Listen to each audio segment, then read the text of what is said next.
Pikiran-pikiran saya masih menakut-nakuti saya. Pikiran saya masih mengatakan bagaimana kalau di masa lalu itu terjadi kembali. Saya masih ada pikiran-pikiran mengingatkan saya akan trauma-trauma saya. Jadi apapun cara yang Bapak katakan, saya nggak bisa. Saya sudah lakukan yang dikatakan, tapi pikiran-pikiran itu terus aja muncul dan saya nggak bisa mengatasinya. Saya khawatir banget itu terjadi. Ini pikiran benar-benar nakut-nakutin saya. Mengalaminya teman-teman? Kalau kamu mengalaminya, tonton video ini sampai habis.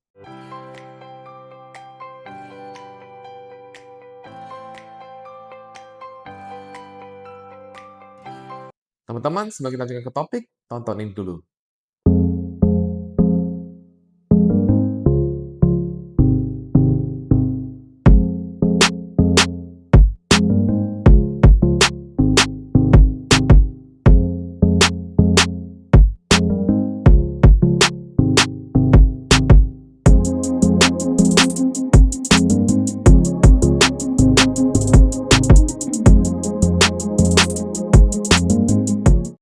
Oke, teman-teman, jadi percayalah bahwa kamu tuh bisa lebih baik dari apa yang kamu sedang alami saat ini. Teman-teman, dia bisa pulih, dia bisa lebih baik, maka kamu pun juga bisa pulih ataupun lebih baik. Kamu bisa melakukan terapi online ataupun terapi offline bersama dengan saya ketika kamu mengalami masalah kecemasan ataupun trauma ataupun masalah-masalah psikologis lainnya. Silakan WA ke sini. Oke? Mungkin teman-teman akhir-akhir ini ada pikiran yang muncul tiba-tiba tanpa diundang. Pikiran yang terasa begitu nyata, begitu meyakinkan, sampai tubuhmu ikut bereaksi. Seperti misalnya, jantung berdebar kencang, dada rasanya sesak, nafas pendek, pusing, kelengan, dan lain-lain. Nah, pikiran itu datang menakut-nakutimu. Jadi kayak bener-bener kayak menakut-nakuti itu kayak meyakinkan banget gitu lah. Yang membuat diri itu khawatir banget bahwa apa yang kamu pikirin itu akan terjadi. Nah, di saat kamu seperti ini, rasanya semakin cemas, semakin bingung, sensasi fisik pun semakin terasa. Nah, teman-teman, yang mau saya katakan pada kamu adalah yang kamu alami itu tidak aneh. Ya, itu bisa dialami oleh orang-orang dan kamu tidak sendirian. Banyak orang yang mengalami anxiety itu mereka tidak hidup dalam ketakutan terhadap dunia luar, tapi mereka malah hidup dalam ketakutan terhadap apa yang terjadi dalam kepala mereka. Kamu alami sendiri sih, saya katakan tadi di awal kan, pikiran seperti bagaimana kalau nggak sembuh, bagaimana kalau nanti kumat lagi, jangan-jangan nanti tidak ada yang menolong aku, bagaimana tuh kalau aku sakit keras, bagaimana kalau nanti aku mati, bagaimana kalau trauma ini kembali lagi, dan banyak pikiran-pikiran seperti itu. Yang semakin kamu mencoba menghentikan pikiran-pikiran itu, pikiran itu semakin kuat, pikiran itu semakin muncul. Dan itu membuat kamu kesal sekali, ya kan? Nah, teman-teman, saya mau katakan teman-teman, sekarang teman-teman silahkan kamu berhenti dulu sebentar. Dan saat ini, apakah tubuhmu sedang tegang? Apakah kamu merasakan ada sensasi muncul dalam dirimu? Oke? Dan jika saat ini teman-teman, kamu sudah merasakan rasa nggak nyaman dalam tubuhmu, teman-teman, kamu nggak perlu pusing-pusing untuk memperbaiki semua sensasi itu. Ya, kamu juga nggak perlu menenangkan diri kamu secara paksa. Cukup sadari teman-teman. Oh, tubuhku ini sedang siaga. Jadi, bukan bermasalah. Tidak ada yang salah dengan tubuhmu. Hanya siaga. Tubuhku sedang siaga, teman-teman.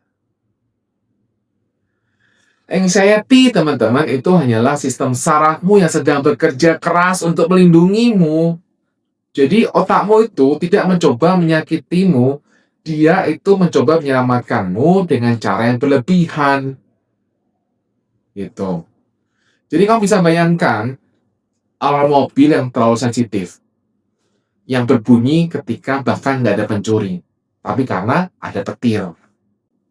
Nah, manusia kan juga punya alarm, teman-teman. Alarm di otaknya, tanda kutip, yang namanya disebut amigdala. Nah, begitu amigdala ini sensitif, apa-apa dianggap sebagai bahaya, tubuhmu nggak tahu bedanya. Tubuhmu hanya tahu satu hal, teman-teman. Ketika alarm berbunyi, berarti itu bahaya. Itulah, teman-teman, sebabnya jantung kamu berdebar dengan kencang, nafas kamu berubah, kemudian sensasi lainnya muncul. Itulah sebabnya pikiran-pikiran kamu jadi menakutkan, pikiran kamu jadi negatif semuanya. Bukan karena ada bahaya, tetapi karena tubuhmu percaya sama alarm itu. Gitu, teman-teman. Ya, masalahnya adalah banyak orang dengan anxiety yang merasa kalau itu muncul pikiran itu akan jadi sesuatu yang buruk. Itu akan terjadi. Nah, itu masalahnya. Tapi sebenarnya itu karena sistem sarafmu sedang dalam mode survival, gitu. Jadi sekarang teman-teman, biar kamu lebih tenang, pahami nih, pikiran bukan perintah, pikiran itu bukan ramalan, pikiran bukan kenyataan, pikiran itu hanya peristiwa mental. Pikiran yang menakutkan itu bukan firasat, bukan ramalan. Ya, itu hanya sinyal bahwa tubuhmu sedang waspada berlebihan. Itu. Jadi kalau kamu sering mikir, jangan-jangan mati gitu kan. Ada suara burung, firasat itu akan mati, itu gak ada hubungan dengan firasat, teman-teman. Pikiran yang mengatakan mau mati itu cuma pikiran lo ngomong. Itu nggak akan terjadi, teman-teman, nggak terjadi. Itu hanya pikiran-pikiranmu aja. Jadi kalau pikiran itu muncul, cukup sadari, katakan, oh ini hanya pikiran, dan aku aman meskipun ada pikiran ini. Kamu boleh merasa nggak nyaman dalam tubuhmu, tapi kamu tidak perlu percaya pada semua cerita yang dibawa oleh pikiranmu. Tidak perlu percaya dengan semua cita-cita akan mati. Nggak perlu percaya dengan semua cita-cita kamu akan punya sakit berat. Nggak perlu percaya dengan cerita kamu nggak akan sembuh. Nggak perlu percaya dengan semua cerita itu. Biarin pikiran ngomong. Biarin dia ngomong. Itu hanya pikiran. Dan kamu merasa nggak sanggup untuk bisa lepas dari pikiran. Kenapa? Kalau kamu menyatu dengan pikiran itu. Sehingga perlu kamu lakukan adalah untuk kamu tidak lagi menyatu dengan pikiran itu. Nah, di dalam terapi online atau offline, saya akan jelaskan lebih detail bagaimana cara untuk tidak menyatu dengan pikiran-pikiranmu. Dan dengan kamu tidak menyatu dengan pikiranmu, kamu akan lebih tenang, lebih nyaman, nggak pusing dengan pikiran-pikiran seperti itu lagi. Ya, nah, sekarang teman-teman, jadi kalau ada pikiran yang muncul, kamu bisa lakukan yang pertama tadi. Oke, yang sudah saya bahas tadi di awal, yaitu walaupun nggak nyaman, ini hanya pikiran. Ya, biarin aja. Yang saya katakan di awal, kamu lakukan. Nah, yang kedua, kamu bisa katakan bahwa, oh, ketika ada pikiran, jangan-jangan kumat, jangan-jangan ini akan sakit berat, jangan-jangan mati. Kamu bisa katakan, oh, cuma tabung. Gitu. Tabungnya apa? Kamu pikiran. Gitu. Atau kamu bisa katakan, oh, Beo lagi ngomong. Ya, dengan kamu tidak menanggapi pikiranmu, tidak berdebat dengan pikiranmu, maka kamu akan tenang, teman-teman. Karena kamu tahu tuh Beo lagi ngomong, itu tamu lagi ngomong. Nah, namanya tamu, teman-teman, dia itu cuma datang dan pergi aja, nggak akan menetap. Tenang aja, teman-teman. Jadi, kamu nggak perlu untuk berdebat dengan pikiranmu, ya. Kamu hanya tahu aja, oh itu pikiran. Nah, itu membantu kamu tenang. Oh, itu Beo, gitu. Cara lain, kamu bisa menggunakan seperti ini. Oh, yang terjadi ini hanya respon kecemasan, bukan bahaya. Atau kamu katakan, Oh, aku aman, meskipun pikiranku tuh ngomong yang aneh-aneh. Aku aman, walaupun pikiranku ngomong yang begitu-begitu, aku tetap aman. Nah, gitu.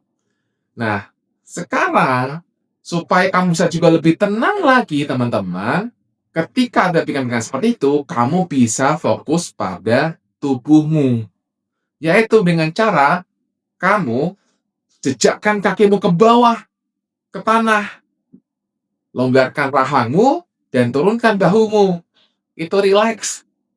Nah, kemudian kamu kembali katakan yang tadi, cara satu atau cara dua tadi.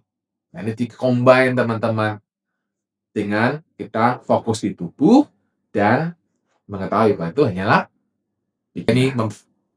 Oke, demikian teman-teman video saya. Semoga ini bermanfaat bagi dirimu untuk membuat kamu jauh lebih baik. Oke, salam bye-bye cemas.